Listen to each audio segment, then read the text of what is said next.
bienvenue sur ma chaîne Alex Levent. Je suis de nouveau accompagné de Laurent qui est un abonné de ma chaîne et qui suit justement mes conseils pour justement bien s'alimenter, pour pouvoir également bien s'entraîner. Mais je pense qu'il a également son gros passé sportif qui lui donne également un gros avantage aussi pour pouvoir s'entraîner correctement, même sans mon aide, hein, soyons clairs. Laurent s'est transformé, je te montre ici en vidéo si t'as pas vu les anciennes vidéos qu'on a fait ensemble. Voilà son avant, son après. Et encore une fois, si tu es nouveau sur ma chaîne et que tu poses des questions sur le côté naturel ou pas, on en a déjà parlé dans une vidéo précédente que tu pourras retrouver ici, qui s'affiche là, le bouton i qui s'affiche. Tu cliqueras dessus à la fin de cette vidéo parce que eh bien, tu as envie d'écouter cette vidéo jusqu'au bout et tu regarderas du coup la vidéo précédente un peu plus tard dans la vidéo d'aujourd'hui. Alors, j'avais envie d'aborder un thème avec Laurent aujourd'hui, c'était quels sont, d'après lui, les conseils alimentaires qui ont été les plus efficaces sur ma chaîne, en tout cas qui lui ont plu, qui lui ont permis justement de s'améliorer, d'améliorer son physique et donc du coup son quotidien. Laurent, je te laisse du coup la parole.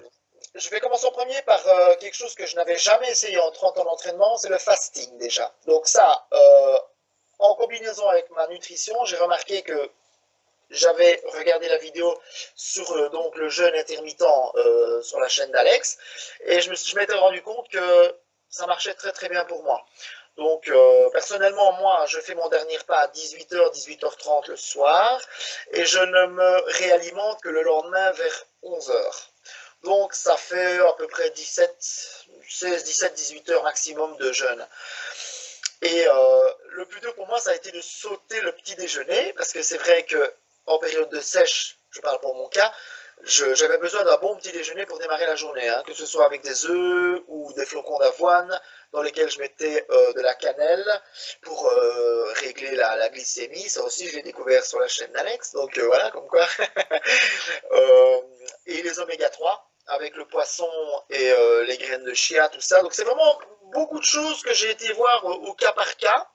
Mais le fasting est l'élément principal que j'ai, je dirais, introduit récemment, que j'ai découvert sur la chaîne de Alex Levent. Donc voilà, préalablement dans ces anciennes vidéos, on précise vraiment bien ce que c'est que le jeûne intermittent, les manières de le faire, comment le faire, les étapes à faire. Et pour moi, ça marche excessivement bien. Et c'est vrai que j'ai remarqué que le taux de GH, donc d'hormones de croissance, d'ailleurs, je ne sais pas si Alex peut me le confirmer maintenant, le pourquoi du comment, est-ce que le taux est stimulé naturellement grâce au jeûne intermittent, ça j'ai remarqué, et aussi... Comment est-ce que tu l'as constaté?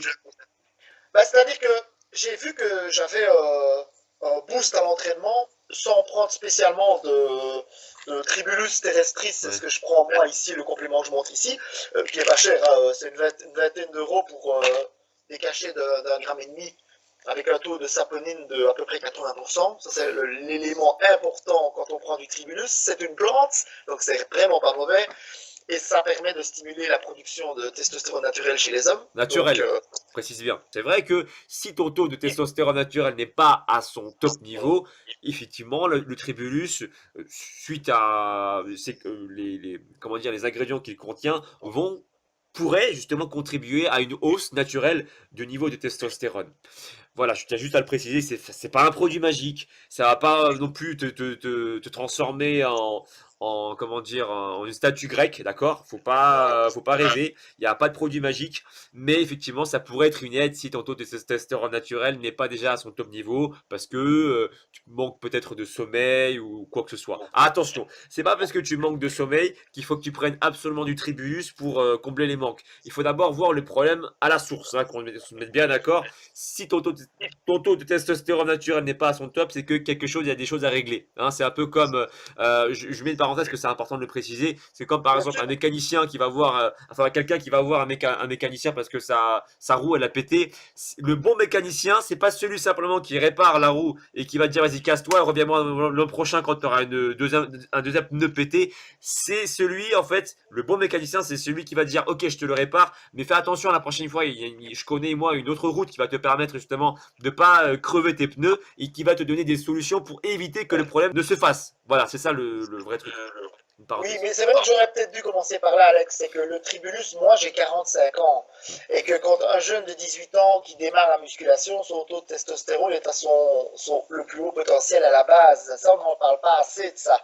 Donc du coup, quelqu'un qui a 30 ans n'a pas le même taux de testostérone naturel produit par les testicules que quelqu'un qui en a 20 ou 18 ou 50 et encore moins 45. Je suis Donc d'accord. moi, je me permets, pour mon cas personnel, c'est bien d'Alex de le préciser, je prends du tribulus pour, je veux dire, stimuler la production naturelle du corps. Maintenant, il est possible, parce que j'ai un ami qui est mannequin mais qui fait de la musculation intensivement, il ne fait pas de compétition de musculation, mais lui, il dit qu'il y a une étude qui dit que le tribulus serait, entre guillemets, ça ferait un effet placebo, et que ça ne fonctionnerait pas.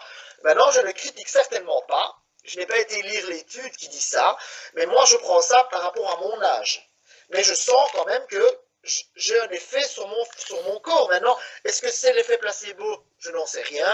Mais voilà. Par contre, ce qui marche très bien aussi, que du tribulus, c'est du zinc. Donc il y a sous forme de ZMA aussi qui marche très bien aussi, j'ai essayé, et on trouve des compléments de zinc vraiment pas chers dans les magasins herboristerie, sur les sites. Disons juste que pour toi, le fait que tu prennes du tribulus, que ce soit finalement un effet soit de placebo, comme ton ami le précise, suite à l'étude scientifique qu'il a sous la main, ou bien de réels bénéfices pour le taux de testostérone naturel, dans tous les cas, dans ton cas spécifique à toi, et je précise bien que c'est ton cas, euh, ça marche. Donc voilà, que ce Oui, soit pour l'un ou pour, enfin, placebo ou pas, ou bien sûr. réels effets ou pas, les résultats sont là en partie aussi grâce à ça, peut-être lié aussi à une certaine motivation lorsqu'il prend du tribulus, j'en sais rien, mais en tout cas, ça marche pour lui.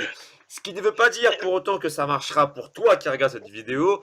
L'idée, c'est de voir déjà, est-ce que tu as déjà un bon taux de testostérone naturel? Est-ce que à côté de ça, déjà, tu dors suffisamment? Est-ce que tu t'entraînes suffisamment? Est-ce que tu manges suffisamment, etc. Plein de facteurs qui rentrent à contribution. Et puis, éventuellement, lorsque tu en prends, si jamais tu vois qu'il n'y a pas plus d'effet que ça, écoute, ne va pas non plus te dépenser entre guillemets de l'argent sur quelque chose qui ne marcherait pas sur toi. Hein, voilà, parce qu'on t'a dit que ça marchait aujourd'hui. Attention, c'est juste une précision quoi. Et juste, je rebondis, tu sais, par rapport à ce que tu m'avais dit sur le fasting, le jeûne intermittent. Je vais Oui, juste brièvement réexpliquer de manière concise et rapide les bienfaits du jeûne intermittent. Je commence d'abord à préciser qu'il n'est pas obligatoire en soi de pratiquer le jeûne intermittent pour avoir des résultats. D'accord? C'est une méthode qu'on peut utiliser, mais qui n'est pas forcément universelle. C'est-à-dire que chacun peut comment dire, est libre ou pas d'utiliser cette méthode pour pouvoir perdre du gras. C'est une méthode qui n'est pas plus fantastique qu'une autre, mais qui pour autant a marché sur beaucoup de personnes. Donc teste-le sur toi-même, mais si jamais tu sens qu'il y a des effets négatifs sur toi, c'est-à-dire de la fatigue importante qui génère beaucoup de fatigue, parce qu'on est tous différents et on va pas ressentir les mêmes effets sur chacun d'entre nous. Dans ce cas-là, il serait inutile d'aller à l'inverse de tes ressentis alimentaires et musculaires. Et dans ce cas-là, moi je te conseille de faire quelque chose de plus normal où tu feras attention justement à ton alimentation sans forcément passer par le jeûne intermittent. Cependant, tu as des bons effets du jeûne intermittent sur toi. Je vais t'expliquer maintenant les bénéfices que ça pourrait apporter. Pendant l'abstinence alimentaire, donc entre autres ici pour Laurent, il s'est abstenu de manger pendant 18 heures, 17 heures, 18 heures. Eh bien, qu'est-ce qui s'est passé? Eh bien, le taux d'insuline est relativement bas. Il n'est pas quasi inexistant, il est relativement bas. Et lorsque le taux d'insuline il est bas, il faut savoir que tu le sais, hein, si tu es sur ma chaîne depuis pas mal de mois et d'années, l'insuline est l'hormone de stockage. C'est bien parce que ça va stocker également les acides gras, les acides aminés, mais également le glucose, mais aussi les acides gras, et ça c'est un petit peu moins cool. Mais ce qu'il faut savoir, c'est que lorsque le taux d'insuline est bas, et ben, tu as l'hormone opposée qu'on appelle le glucagon, et lui, par contre, est élevé. D'accord? Et si lui, il est élevé, et ben, physiologiquement, indépendamment des valeurs caloriques, que tu sois en déficit calorique ou en hypercalorie, peu importe, tu vas sécréter, tu vas favoriser la lipolyse. Et ça, c'est important. le glucagon égale, entre guillemets, sécrétion, activation plus importante de lipolyse. Et comme tu le sais, Laurent, la lipolyse, c'est l'utilisation plus facile des acides gras comme source d'énergie. Et donc, en gros, tu vas automatiquement transformer ton corps en espèce de brûleur de graisse naturelle. C'est pour ça que le fasting à ce moment-là est plus intéressant. Pendant la période, par contre, alimentaire, eh ben, tu vas générer des pics d'insuline pour pouvoir restocker des aliments, surtout dans tes réserves de muscles, de réserves de glycogène musculaire. Et voilà, 16 heures d'abstinence, du coup, le double de la prise alimentaire pour justement favoriser plus de chances d'être justement en déstockage et ainsi favoriser la perte de gras. Mais je reprécise encore une fois de plus que ce n'est pas une méthode universelle, pas forcément adaptée à tous selon justement les ressentis de chacun. Ça, c'est important de le préciser. D'accord. Et j'ai oublié de dire aussi que je prends 1 heure avant l'entraînement une capsule de je ne sais plus combien de millilitres de carnitine D'accord. pour sécher. Ok. Ça, c'est bien avant le cardio. Ça peut amplifier le travail des mitochondries, donc des cellules qui brûlent les graisses dans le corps, quoi. Ça peut aider pour la lipolyse aussi. Là-dessus, je me suis pas assez renseigné pour pouvoir donner mon avis personnel, mais je te crois sur parole. Je ferai aussi mes propres recherches là-dessus pour avoir aussi un avis plus constructif là-dessus. Pour moi, en tout cas. D'accord. Mais merci pour l'information. Mais c'est le but à la tête, c'est de combiner nos connaissances. Bien sûr. Bien mieux sûr. renseigner les musclés. Hein. Ah, mais moi, je ne prétends pas avoir la vérité, hein, et je n'ai pas la vérité de toute façon. Donc, moi, je suis preneur de toutes les informations que je peux avoir. Évidemment que moi, j'aime bien aussi faire mes propres recherches pour justement me faire mon propre avis, mais je suis pas du tout contre, et au contraire, je te remercie de partager tes connaissances avec moi aujourd'hui, Laurent. Ça me fait très très plaisir. Voilà, en gros, les conseils à utiliser, Laurent, pour pouvoir progresser. Il l'a dit, hein, donc les conseils sur l'activation de la lipolyse, les oméga 3, donc du coup les poissons gras, l'huile de colza, les graines de chia également qui favorisent également une bonne assimilation des oméga 3 et aussi le fasting. Donc je t'ai expliqué là grosso modo les effets physiologiques, mais si tu veux en savoir davantage, j'ai sorti carrément une vidéo complète à ce sujet que tu pourras retrouver ici, là, sur le bouton i. Sinon, si tu veux voir d'autres vidéos, n'oublie pas de t'abonner sur ma chaîne. Laurent et moi, on te remercie justement de ton écoute pour notre vidéo d'aujourd'hui. Et puis, n'oublie pas non plus de me suivre sur les réseaux sociaux, Facebook, Instagram, Snapchat, Twitter. Laurent et moi, on te dit à bientôt pour une nouvelle vidéo. Ciao, ciao. À bientôt, les gars. Salut.